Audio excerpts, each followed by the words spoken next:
पुकार youth fellowship यह एक मूवमेंट है, movement of barefoot researcher. Professor Arjun Appadurai लिखे हुए राइट टू रिसर्च इस फिलॉसफी पर आधारित 2005 में शुरू हुई इस मूवमेंट को आज 6 साल हो रहे हैं।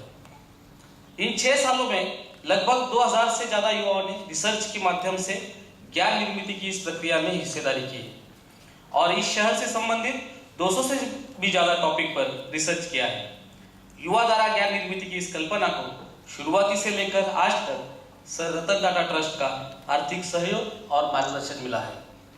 युवा अपने खुद का जीवन, अपना परिवार, अपनी बस्ती, अपना समाज, अपने शहर को समझे, इससे संबंधित समाज कारण, राजकारण, अर्थकारण को समझे और यहाँ की कला, साहित्य, संस्कृति जानने के लिए युवाओं को प्रोत्साहित करना यह यूथ फेलोशिप प्रोग्राम का मुख्य उद्देश्य है।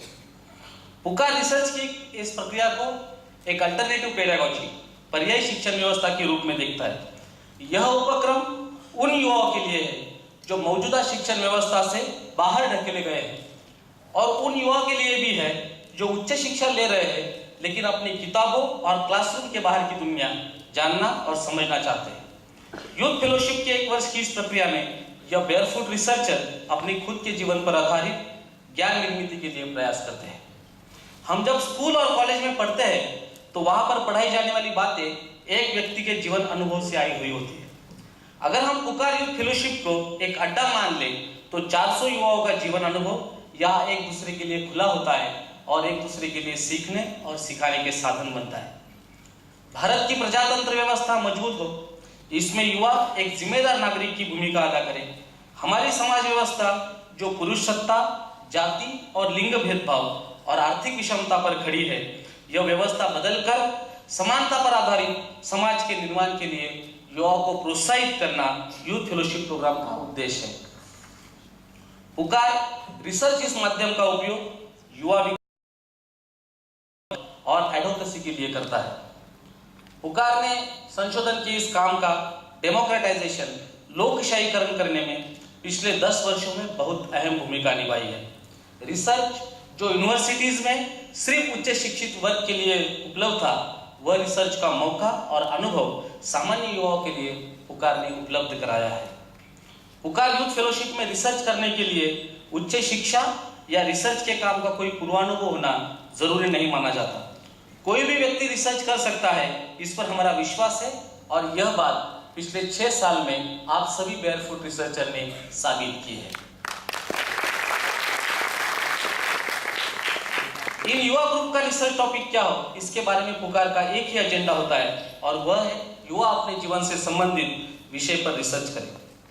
रिसर्च करना है तो उसके लिए कुछ स्किल्स जरूरी होते हैं। यह स्किल सीखने की प्रक्रिया इन युवाओं के लिए आनंददायी हो, इस पर ध्यान दिया जाता है। सीखने और सिखाने की यह सारी प्रक्रिया टीचर सेंट्रिक नहीं तो लर्निंग सेंट्रिक होती है।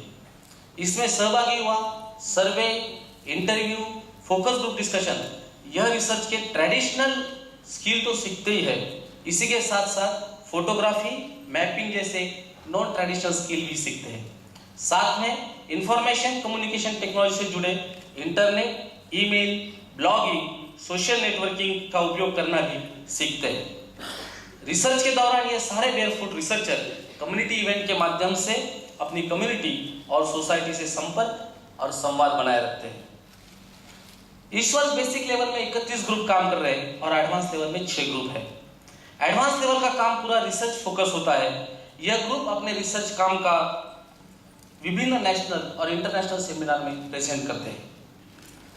इन बेयरफुट रिसर्चर की रिसर्च रिपोर्ट सिर्फ लाइब्रेरी को ना सजाए तो जो बातें इस रिसर्च से सामने आई है, वह बातें रिसर्च प्रोडक्ट के रूप में राज्यकर्ता वर्ग, ब्यूरोक्रेट, एक्टिविस्ट और सिविल सोसाइटी के सामने रखकर पॉलिसी स्तर पर हो या अन्य कोई भी रूप में कुछ पॉजिटिव चेंज लाया जा सके तो उसके लिए प्रयास किए जाते हैं। आज हम यहाँ पर बेयरफुट रिसर्चर का सम्मान कर रहे हैं, लेकिन यूनिवर्सिटीज या स्कूल की तरह यहाँ पर कोई फर्स्ट, सेकेंड या थर्ड नहीं है। सभी युवा रिसर्चर को हम एक ही तरह से नहीं तोलते। पुकार के इस बेयरफुट रिसर्चर में एक तरफ सेंट जेवियर में पढ़ने वाला उमर अय्यर है, जिसे अमेरिका के राष्ट्रपति ओबामा से मिलने और अपनी बात रखने का मौका मिला। और दूसरी तरफ जिसे अपनी पढ़ाई छठी कक्षा में छोड़नी पड़ी, ऐसी नीलोफर शेख भी है। इस वर्ष की बैच में रेड लाइट एरिया और आफ्टर केयर होम में रहने वाले युवा के ग्रुप है और एमबीए करने वाला ग्रुप भी है। अगले वर्ष जो 350-400 युवा कम्युनिटी बेस्ड पार्टिसिपेटरी रिसर्च की इस यात्रा में हमारे साथ जुड़ रहे, उनमें आईआईटी मुंबई में पढ़ने वाले युवा है और अन्ना भाऊ साठे नगर इस स्लम में रहने वाले ड्रॉप आउट यूथ भी है। हर एक व्यक्ति में कोई ना कोई खास गुण, कोई ना कोई विशेषता, कोई ना कोई स्किल, कोई ना कोई खासियत जरूर होती है। उसे खिलने का मौका मिलना चाहिए, ऐसा हम मानते हैं। जैसे यहाँ पर फर्स्ट सेकंड नंबर नहीं है, वैसे कोई पास और कोई फेल भी नहीं है। Make mistake and learn from mistake, यह यूथ फेलोशिप का तत्व है। जिसने इस वर्ष भर की प्रक्रिया में हिस्सेदारी की है, वह सभी पास है। यूथ का मतलब होता है ऊर्जा और कुछ नया करने की इच्छा। हमारे समाज में जो विषमताएं हैं, जो इश्यूज है, उसको देखकर बहुत सारे युवा डिस्टर्ब होते हैं, कुछ करना चाहते हैं। ऐसे युवाओं को एक प्लेटफॉर्म उपलब्ध कराने की भूमिका यूथ फेलोशिप प्रोग्राम ने निभाई है। उदाहरण के तौर पर देखें तो इस प्रक्रिया से गुजरी हुई शहनाज मालवनी विभाग में मुस्लिम महिलाओं के साथ काम कर रही है। संदीप येवले एसआरए और रीडेवलपमेंट के प्रश्न को लेकर शहरी गरीबों के साथ कार्यरत है। निकिता केतकर ने मासूम संस्था शुरू की है और वो नाइट स्कूल में पढ़ने वाले लड़कों के साथ काम कर रही है। तो राज जनागन साइकिल चलाओ का संदेश देने के काम में जुट गया है। बहुत सारे युवाओं को लाइवलीहुड के नए ऑप्शंस यहाँ पर खुल गए हैं।